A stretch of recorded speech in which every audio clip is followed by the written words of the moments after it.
Well, today we want to talk a little bit about the food side of taking care of our families.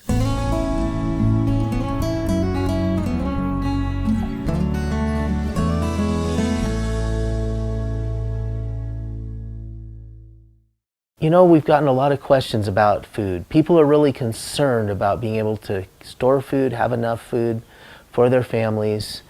And, you know, hey, we're in that situation. It is important. It's important all the time, but something like this really helps bring it to mind. You know, we've had many people ask, you know, a lot of the stores are going out of stock, and you see Azure's going out of stock on some things.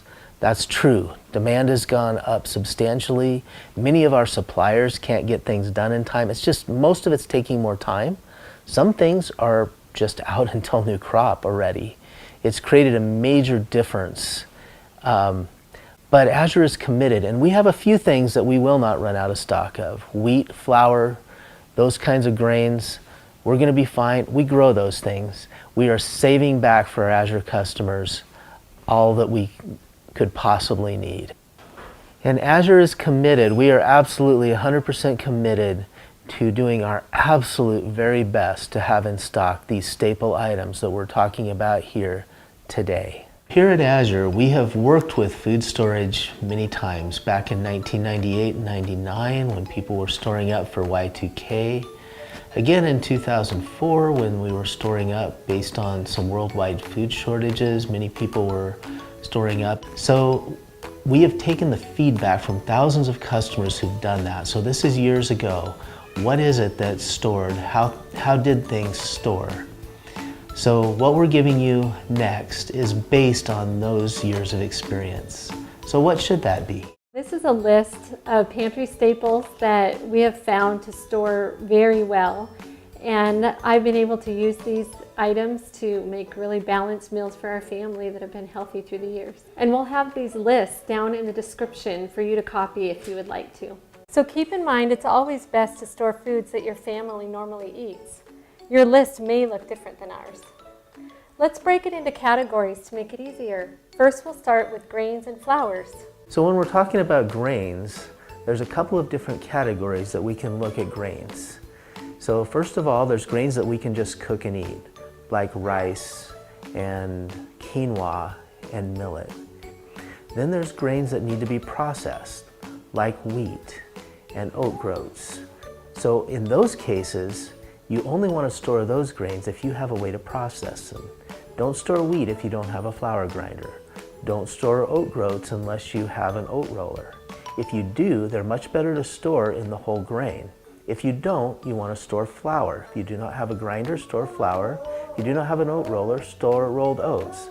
Both of those don't keep quite as well as the whole grain, but they keep very well. And then there's another category of grains that I think is really awesome, like popcorn, for instance. You can just pop that anywhere, over an open fire. Electricity's out, whatever. It makes it really easy. So I always store a little bit of those kinds of things. And next, we have fats and oils. So fats and oils are pretty important. They're very, very important for our health, but there's only really a few that store well. So coconut oil, or palm shortening, store almost indefinitely, very long time. Then there's oils like sunflower oil, safflower oil, and olive oil that will store quite a while, up to a year, pretty well.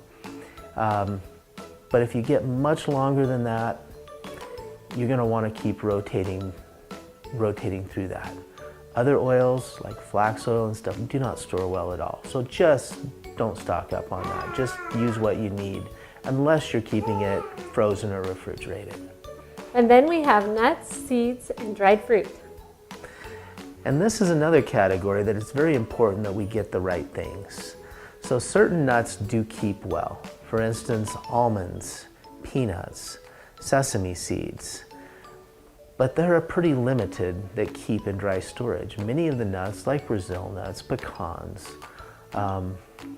cashews, and walnuts, you want to keep them frozen or refrigerated if you're going to keep them any length of time, because they will begin to break down and go rancid, and you do not want to eat rancid nuts. That's not good plan. When you're talking about dried fruits, there's only a few that really will keep long periods of time. Like raisins and coconut will keep a long time. They'll get a little sugary, but they keep well. Many other dried fruits, even though they're dried, unless you re-dry them even drier, have enough moisture in it so they're more edible and do not keep very well. So unless you have refrigeration or freezer space, limit the number of dried fruits that you store. And next we have spices, seasonings, and condiments.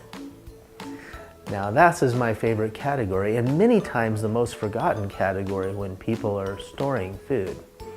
So when we're talking about spices, many of these spices can double as medicine. And this is really, really important.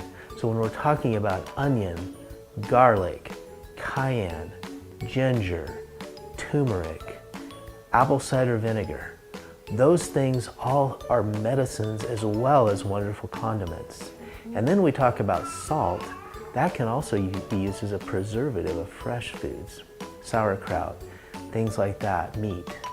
Those are very important not to forget and to have plenty of, because not only in a food storage situation would you need to have great flavored food, but these medicines are vitally important. And our last category is sweeteners. And sweeteners, many sweeteners store very well. In fact, most sweeteners do. Honey will store 1,000 years if it's stored properly. Coconut sugar stores well. Almost all this molasses stores almost indefinitely. Maple syrup, maybe not quite so long. You also need refrigeration for long-term storage on maple syrup. Stevia powder, monk fruit, all keep very well. So whatever you use in your family with its sweeteners, it'll probably keep well. And remember, if you're a gardener, it's always a great idea to store those garden seeds as well. So now that we've decided kind of what we're going to store, how do we store things so they keep a little bit longer? Here are some options that we have found reliable. So first of all, it depends how long you plan to store these things for. For very short-term storage, something you're going to use fairly quickly, you can just leave it in the bag that it comes in. This is how Azure typically ships our products, in paper bags, extremely environmentally friendly for everyday use, but will not store long periods of time because insects and stuff can get into this kind of a package. So for just a little bit longer storage and everyday use, a Gamma Seal bucket like this, also this size, comes with a very convenient lid. Just screws right out and you can just get into it, keeps insects and stuff out very well. Just take some out, screw it back shut. Very convenient. Probably not the best for extremely long, if you want, months or years. Also, glass gallon jars work wonderfully well for short, medium-term storage. If you get into long-term storage, then we have also the bucket is a great option, but you'll want to do a solid lid and not a gamma lid. You can actually then put a oxygen absorber pack into the bucket and clamp down your lid. I'll show you how to do that here in a few. Also, for long-term storage, the Mylar bag works really well. These bags are two different ways. They come with a zip tie in them. And so for everyday use, fill this up and just zip tie it shut. If you want to do long-term storage, you can also heat seal the top of the Mylar bag. For very long term, you can actually heat seal the Mylar bag and drop that into the bucket. And then you're into the very long-term storage. That will last for many years, 10 years, depending on what it is, but 5, 10, even 15 years, perfectly good products. All right, and for those of you who have not done this before, we'll just show you a few little quick tricks to make this really easy and simple. It is so much better to store these pantry staples than these freeze-dried, quick, instant meals for the health of your family and for the budget. One of my favorite everyday use and short-term, medium-term storage is the bucket with the Gamma Seal lid. This is the most useful. We use these every day in our house. So to get this on, to set it up, it's best to screw the center of the lid out first. Simply set it over the edge of the, and sometimes these are a little tight, especially on the 5-gallon size. So what I've done is just simply use a hammer and a little piece of wood and just pop it on, work your way around.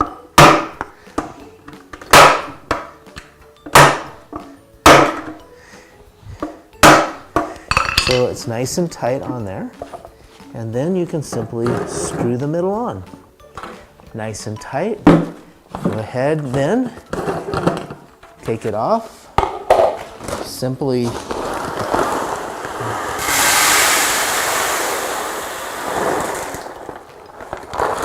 dump it in and screw the lid on. It's safe and sound. When you need to make popcorn next time, simply screw the lid off, scoop out what you need, you're all good to go. So now when we're doing a little bit longer term storage, then there's a little bit more to it. If we're using a bucket, we use a solid lid. Simply dump in, just like we did with the Gamma lid.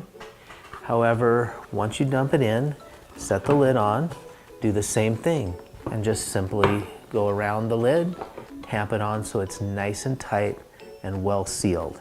That lid does not come off as easily. You actually have a little tab here that you have to tear to get the lid off again. So it will still stay on after you tear the tab on, but the hard seal then becomes broken. And your oxygen absorber, which you put in the bucket right before you put the lid on to keep long-term fresh, then more oxygen will come in, so it won't be as effective once you tear the tab. Before that, highly effective, whether you use the 5-gallon size or we have these solid lids for this size as well. And there's actually a 2.5-gallon as well for your convenience of whatever size makes the most sense for you and your family. So for the very long-term storage, we have the Mylar bags, which you can either put in a bucket or you can just store them on the shelf separately as well. It protects really well from insects, from pretty much everything except heat. The bucket actually protects really well from water as well, if there's moisture in your basement or wherever you may keep that. So simply, here's the paper bag that the stuff comes in. We just hold that open. So we go ahead and fill up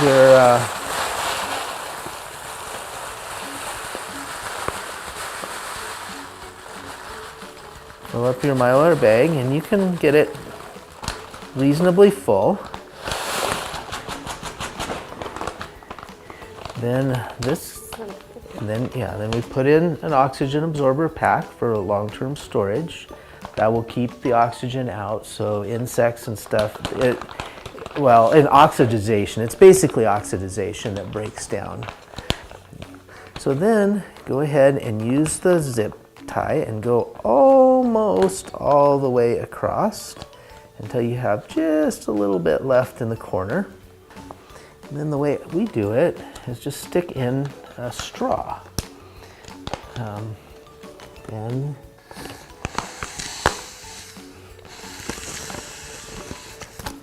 suck out the oxygen, nice and tight, seal the last little bit. So if you're doing really longer food storage, then it's always best to, besides the the zip tie that's in here, go ahead and heat seal the top. And you can do that for the stay-at-home model. Obviously, you know, when we're doing heat seal bags, we have fancy units, but a regular clothes iron, for the most part, works really well. So just a little piece of wood down with the iron on here, and just simply move your way across.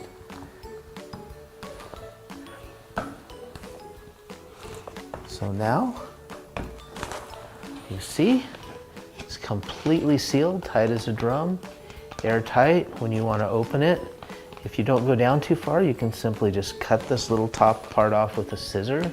Zip tie will still work perfectly well. And then, of course, you want to make sure you label it so we know what we have. So in this case, organic rolled oats. And if it's long-term storage, you can also take these, simply put them in the bucket, and then you have a double seal for very safe long-term storage.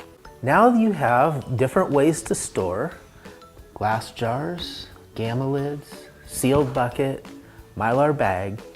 These all work well. When you're storing though for best quality, remember, keep your product in as cool a place as you have available in your house. Some place that doesn't get a lot of direct heat. Basement, garage, cellar, wherever's the coolest. In our case, a pantry. And that's a wrap. Have you ever created a food storage before? Comment below and let us know. And please remember to subscribe to our channel for our next video.